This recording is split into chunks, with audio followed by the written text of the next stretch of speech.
El tema de esta predicación es el silencio de Dios. El silencio de Dios. Debo mencionar, porque no podemos hacer a un lado los acontecimientos que durante la semana hemos presenciado. No son ajenos, no deben de serlo. El tema de la guerra en Medio Oriente, los ataques de Israel al Líbano de una manera intensa. La respuesta, 2 días después, Irán atacando a Israel. Y todo ese tipo de incidentes no son asuntos aislados.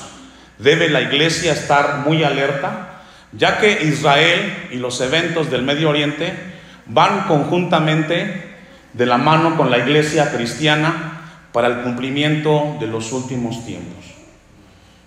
Como pastor, mi deber es alertarlos. No podemos estar jugando con nuestra vida. Tenemos que estar preparados para el encuentro con Dios. Por un lado, el Medio Oriente y el tema de Israel. Por otro lado, la iglesia cristiana, hoy como nunca, vive un tema de indiferencia y frialdad. En términos proféticos, eso es normal, porque Jesús habló que en los postreros tiempos el amor de muchos, ¿qué? No podemos evitar que eso suceda. Presenciaremos cada vez las iglesias más vacías, cristianos alejándose de las cosas de Dios y siendo indiferentes. Eso es algo que va a suceder. Evitemos que seamos nosotros la estadística. Evitemos que sea nuestra familia la que sea parte de esa estadística que un día fue y estuvo en una iglesia y pronto se alejó, porque eso será cada vez más cotidiano. Hoy como nunca la iglesia cristiana está en crisis, es una realidad. Hay mucha indiferencia en cuanto al tema de buscar de Dios. Sin embargo, Dios sigue llamando a aquellos que hemos creído a consagrarnos, a estar alertas y no descuidar nuestra vida en Cristo Jesús. El silencio de Dios. Porque si Dios es Dios, en ocasiones guarda silencio ante situaciones que vivimos? ¿Por qué si Dios, que es omnisciente, omnipresente, que significa que Dios todo lo sabe y que está en todo lugar, por qué Dios, cuando oramos y le pedimos por nuestras necesidades, por nuestras peticiones, por nuestras tribulaciones, por qué sentimos a veces que Dios no nos escucha? ¿Por qué pensamos que estamos caminando solos si hemos hecho lo que Dios nos pide, que es orar, que es buscarlo, que es consagrarnos en el caso de los que lo hacen? ¿Por qué si Dios es todo eso, por qué Dios guarda silencio? Yo encontré 5 razones. Número 1, Dios en ocasiones calla porque Él tiene propósitos y planes perfectos para nosotros. Número 2, la segunda razón por la cual Dios guarda silencio frente a nuestras necesidades es porque Dios está purificando nuestra fe. Y es necesario que purifique nuestra fe para crecer. El cristiano no es estático, no debe de serlo. Tenemos cierto tiempo en conocer a Dios, tu vida tiene que ir creciendo en proporción al conocimiento que tienes de Dios. No existe cristianismo pasivo, no debe de existirlo. Si es tu caso, acércate a Dios, porque todos tenemos que ir creciendo. Número 3, Dios guarda silencio porque está probando tu corazón para saber qué hay dentro de él. ¿Se recuerda cuando Dios le habla a Israel cuando sale de Egipto? Y durante esos 40 años, dice el Éxodo, que lo probó para probar qué había en dónde, en su corazón. ¿Y qué había en el corazón de Israel cuando Dios lo probó? ¿Sabe qué encontró? Rebeldía, idolatría. Y Dios no era su Dios. Egipto seguía estando en su corazón y añoraban Egipto. Egipto representa el mundo secular, las cosas de la sociedad que vivimos hoy. Y eso regularmente sucede con nosotros. Cuando somos probados y Dios pareciera que no nos escucha, Dios guarda silencio para ver que en tu corazón no había ese cristiano que tú pensabas que eras. Porque ahora que Dios ha guardado silencio, te pareces más al mundo y no a lo que Dios ha establecido de sus hijos. Número 4, Dios guarda silencio porque está tratando con algún defecto de nuestro carácter. Nuestro máximo lugar o ejemplo es Jesucristo, y debemos de permitirle a Dios que trabaje en nuestro carácter para que cada vez reflejemos más a Cristo y menos a nosotros. Que sea Cristo el que crezca y que menguemos nosotros. Amén. Eso debe de ser en el cristiano, y para eso tenemos que hacer algo, y es negarnos a nosotros mismos. Y por último, Dios guarda silencio porque nos está disciplinando. El que es hijo de Dios y se equivoca, que todos nos equivocamos, si es hijo de Dios o es hija de Dios, como Padre Celestial, Dios nos disciplina. Y el que es hijo acepta la disciplina y dice: sí, Señor, me equivoqué, fallé, ayúdame a corregir mi falta. Y no te alejas, te mantienes cerca, porque viene de Dios la disciplina. Ahora usted pregunta: bueno, pastor, ¿y por qué tiene que ser así? ¿Por qué tiene que ser de esa forma, que Dios guarde silencio cuando Él pudiera decirnos con precisión y directamente? ¿Por qué no nos contesta en aquello que le estamos pidiendo? Y déjeme decirle que todos hemos estado ahí, hasta su servidor. Le he pedido a Dios, le pido a Dios tantas cosas, y hay momentos que siento que Dios no me escucha. Es algo que nos sucede a todos. La respuesta a esa pregunta, ¿por qué Dios guarda silencio ante situaciones difíciles?, es porque el problema está en nosotros,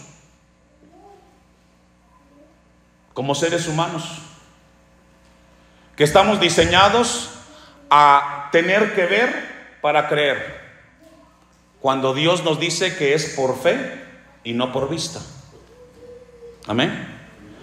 Como seres humanos estamos diseñados que los 5 sentidos sean los primeros que puedan detectar si realmente estamos en el camino correcto. Si yo siento, si yo toco, si yo veo, si yo escucho, entonces acciono. Si no sucede eso, no me muevo. Pero dice el apóstol Pablo en la primera carta a los Corintios, capítulo 5, versículo 7, que andamos por fe y no por vista. Eso es muy importante. Vamos con todo ello, como introducción, a abordar este Salmo 22. Es conocido como un salmo profético porque habla de la vida de Jesús, pero también tiene una aplicación personal.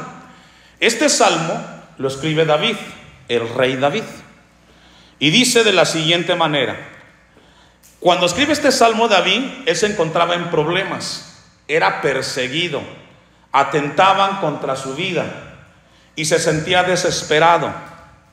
No dice la Biblia cuál era en sí el problema que él tenía, pero por las características de los versículos habla de una persecución en todos los frentes. Y él dice: Dios mío, ¿por qué me has desamparado? Y no hay peor sentimiento y sensación el sentirse solo. ¿Le ha pasado?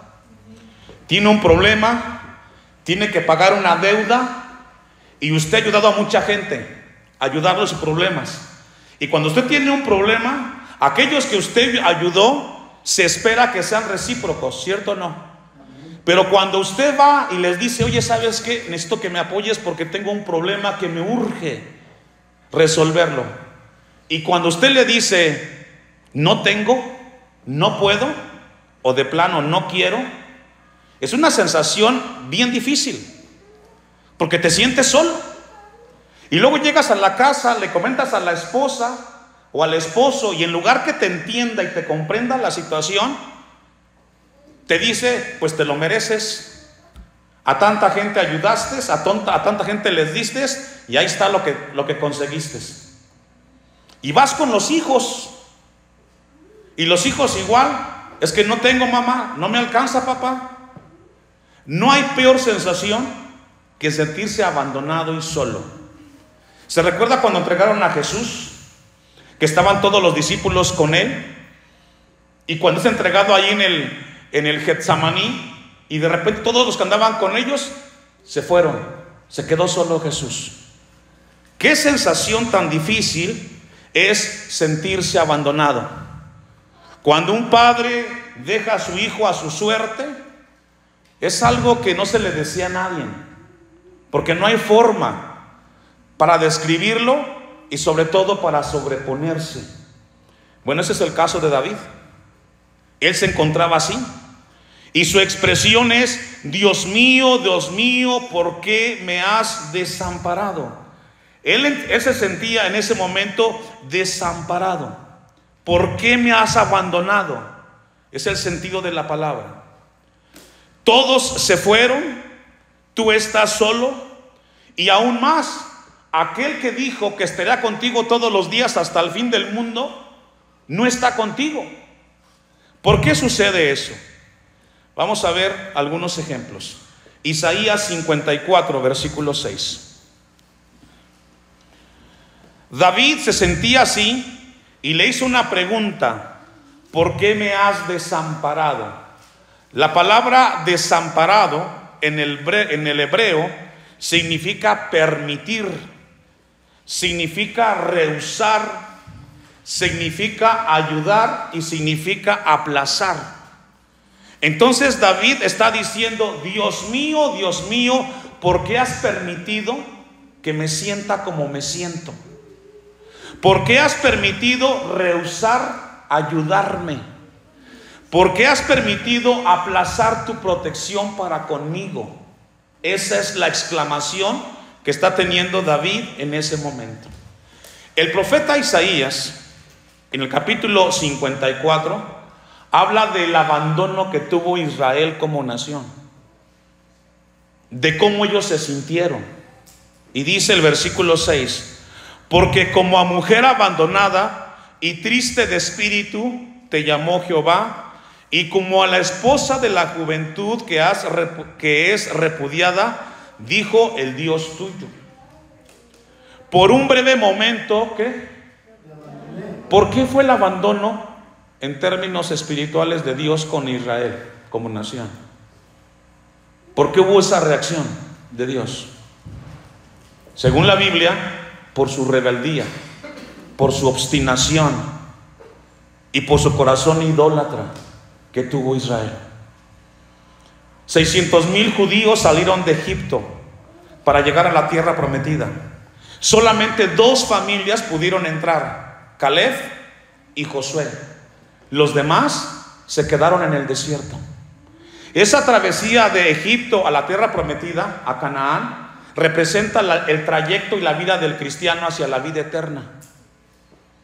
Desde el momento que le conocimos a Cristo, salimos de este mundo espiritualmente, se espera que así sea, y vamos caminando todos estos años hasta que Dios diga: hasta aquí se acabó tu tiempo, porque hemos de cumplir nuestro tiempo en la tierra para llegar a aquello que Dios le llama la tierra prometida.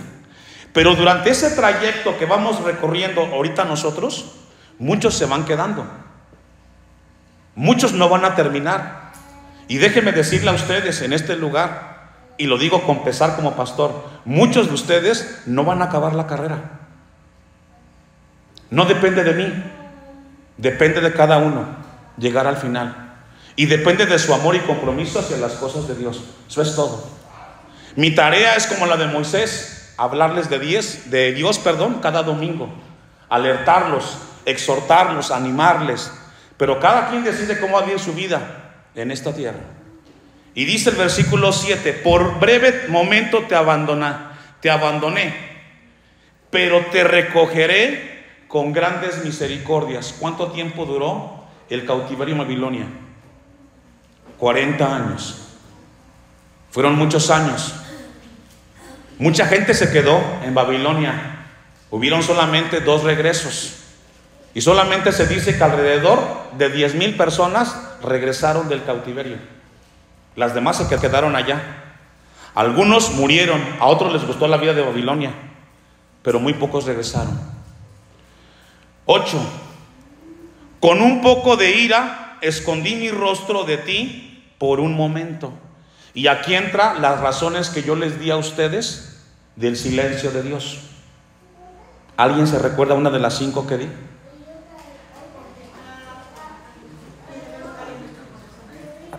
Porque está trabajando en nuestro corazón, porque está disciplinándonos, porque está trabajando en nuestro carácter, porque tiene planes especiales con nosotros.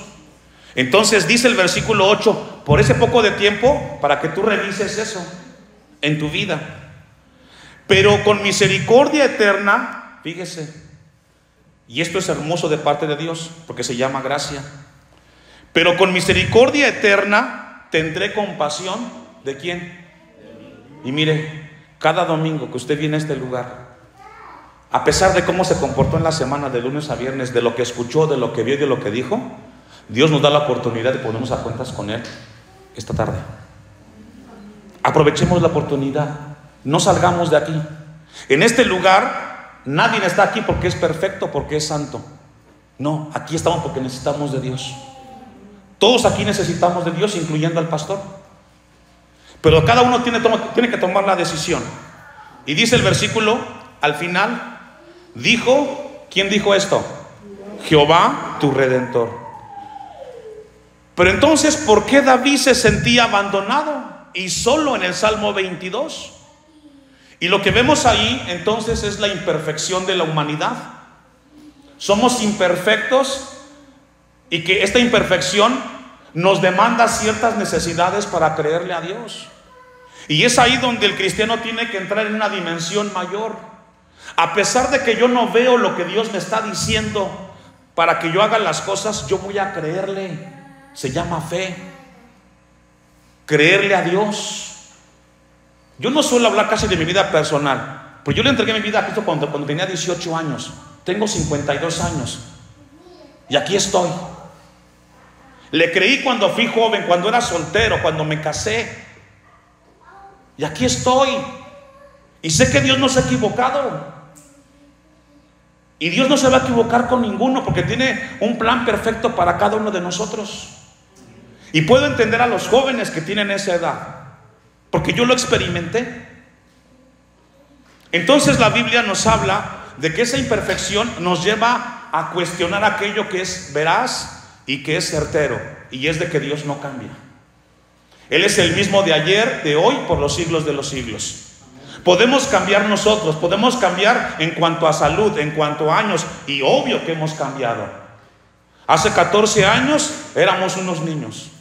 Bueno, algunos de ustedes. Otros éramos jóvenes. Pero una de las imágenes que tengo siempre en mi mente es la imagen de Inés, cuando entrábamos por esa vereda que está ahí, cargando su pedestal y el micrófono. Hoy es una señorita. Pero muchos de ustedes éramos jóvenes. Pero ¿sabe qué? Dios ha cambiado. Perdón, Dios no ha cambiado, Él sigue siendo el mismo. Y luego dice, sigamos leyendo el versículo 1. Dios mío, ¿por qué me has desamparado? Y luego le hace otra pregunta a David, a Dios. ¿Por qué estás tan lejos de mi salvación y de las palabras de mi clamor? ¿Por qué si yo estoy orando y le estoy pidiendo a Dios y Él sabe de mi necesidad y tal pareciera que no, Dios no me escucha? ¿Por qué ese silencio de Dios? Aunado a las preguntas o respuestas, razones que les di, tenemos que ir a la Biblia, a la palabra. Vamos a dos textos, Efesios 1:13 y Efesios 4:30. ¿Por qué David entonces le decía a Dios que estaba lejos de la salvación de él y de las palabras, de lo que él estaba diciendo? Y se hace una pregunta: ¿por qué me siento tan abandonado? Y debo de enfatizar de parte de Dios lo siguiente: Dios jamás, escucha esto, Dios jamás va a abandonarnos, jamás va a dejarnos, porque Él es fiel y Él no cambia. Y dice Efesios 1:13, en Él también vosotros, en Dios, nosotros, habiendo oído la palabra de verdad, la predicación del evangelio de vuestra salvación, y habiendo creído en Él, fuisteis ¿qué? Sellados con el Espíritu Santo de la promesa. Es decir, puedes sentirte solo, pero eso no da lugar y no cabe el que Dios te haya dejado. Dios es nuestro Padre Celestial y aunque no sintamos su presencia, Él está con nosotros. Y aunque los demás nos abandonen, nos desprecien, Dios siempre será fiel y estará con nosotros. Él puso su sello en nosotros, en nuestro corazón, y Él dijo, ella son mis hijos. Y eso no cambia a pesar de las circunstancias. 14, que es las arras de nuestra herencia hasta la redención. ¿Hasta qué momento? Hasta que partamos con Él de la posición adquirida para alabanza de su gloria. Efesios 4:30. Ahora, aquí viene uno de los temas: ¿por qué nos sentimos abandonados? ¿O por qué nos sentimos solos? ¿O por qué Dios guarda silencio? Es por lo que vamos a leer a continuación, que dice Efesios 4:30. Y no contristéis al Espíritu Santo de Dios. Es decir, cristianos, no seamos nosotros los que demos lugar para que Dios se aleje o sintamos que Dios se alejó de nosotros. ¿Cómo se contrista el Espíritu de Dios? Aquí mismo lo dice, en el versículo 30. Con el cual fuisteis sellados para el día de la redención. 31. Quítese. ¿Quién lo va a hacer? Nosotros, cristianos. Quítese de vosotros, ¿qué? Ahí está. Una de las razones por las cuales piensas que Dios no te escucha es porque estás amargado. Algo te pasó en la vida, algo sucedió, y a partir de ese momento estás intranquilo y en paz con todos. ¿Y qué es la amargura, pastor? La amargura, alguien lo definió así: es el veneno que alguien se toma esperando que el otro se muera. Fuerte, ¿verdad? Eso contrista el espíritu. Y eso hace sentir en nosotros que Dios no nos escucha. Siguiente ejemplo. ¿Qué otra cosa entristece el espíritu? El enojo. Cuando nos airamos, nos molestamos de manera abrupta, desesperada.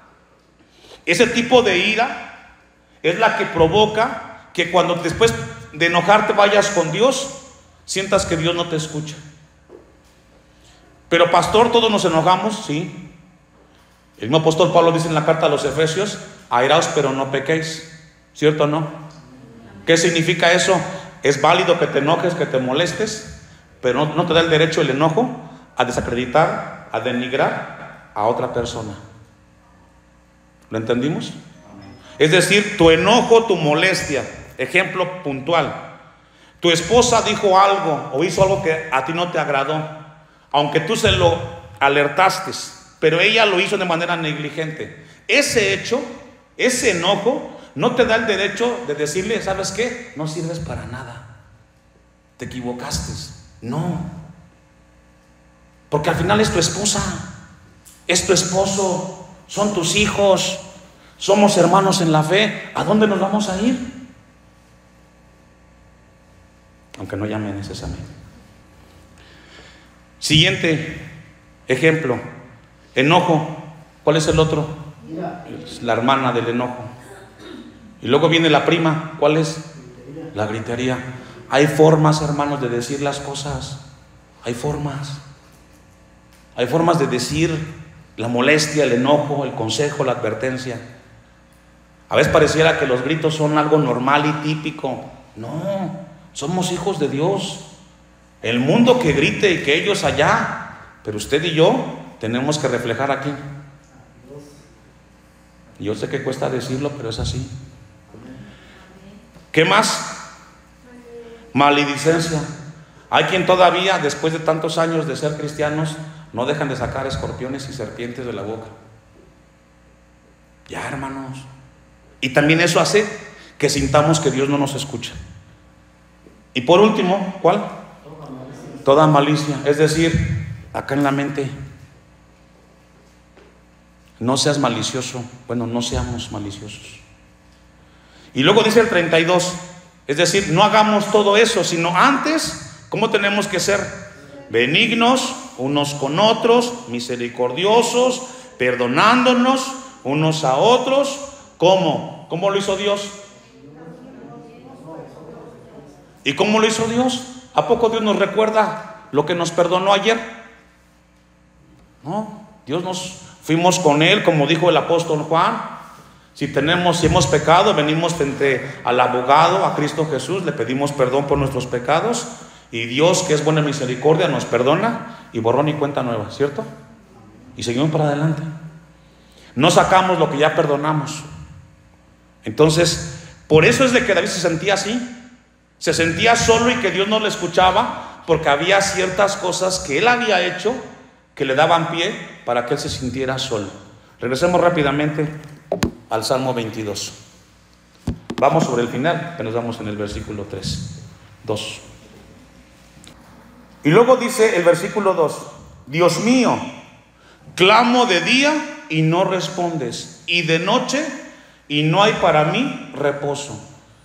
No se sabe así se cierta cuánto tiempo le duró este momento a David, pero sí nos habla que esa desolación que él tenía la vivía todo el tiempo. Se dormía y se sentía solo, se levantaba, oraba a Dios y se sentía solo. Todos hemos estado ahí, todos. Y es posible que esta tarde, en este lugar, oyendo esta predicación, tú seas una que sientes que Dios no te escucha, o que Dios no está contigo.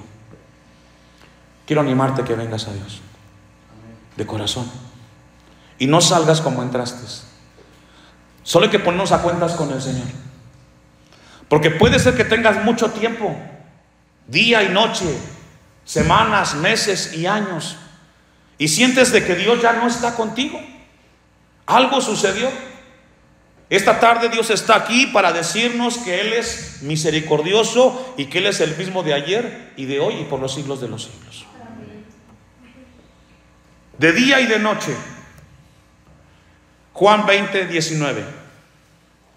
Desafortunadamente, los seres humanos somos muy dados a los sentimientos y actuamos como Tomás, uno de los seguidores de Jesús, que después de la resurrección de Cristo vivió un evento como el de David. Juan 20:19. Sucede esto después de la resurrección de Jesús, que Él prometió que se iba a dar. Cuando llegó la noche, ¿está conmigo ahí?, de aquel mismo día, el primero de la semana, así como hoy, domingo, estando las puertas cerradas en el lugar donde los discípulos estaban reunidos, fíjese, estaban todos ahí, Pedro, Juan, estaban reunidos, ¿por qué? Por miedo a los judíos, claro, se echaron a correr, que habían dejado al maestro.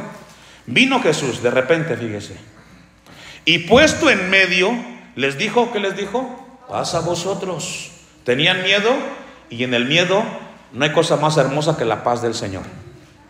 Y cuando les hubo dicho esto, les mostró las manos y el costado, y los discípulos, ¿qué hicieron? Se regocijaron, gloria a Dios, viendo al Señor. Entonces Jesús les dijo otra vez, paz a vosotros. Como me envió el Padre, así también yo os envío. Y habiendo dicho esto, sopló y les dijo, recibid el Espíritu Santo. A quienes remitiréis los pecados les son remitidos, y a quienes se los retuviereis les son retenidos. Pero Tomás, fíjese, el 24, uno de los 12, llamado Dídimo, no estaba con ellos cuando Jesús vino. Le dijeron pues los otros discípulos, le platicaban a Tomás lo que había sucedido. Y él les dijo, el 25, le dijeron pues los otros discípulos, al Señor hemos visto. Y él les dijo, ¿qué le dijo Tomás? Siga leyendo.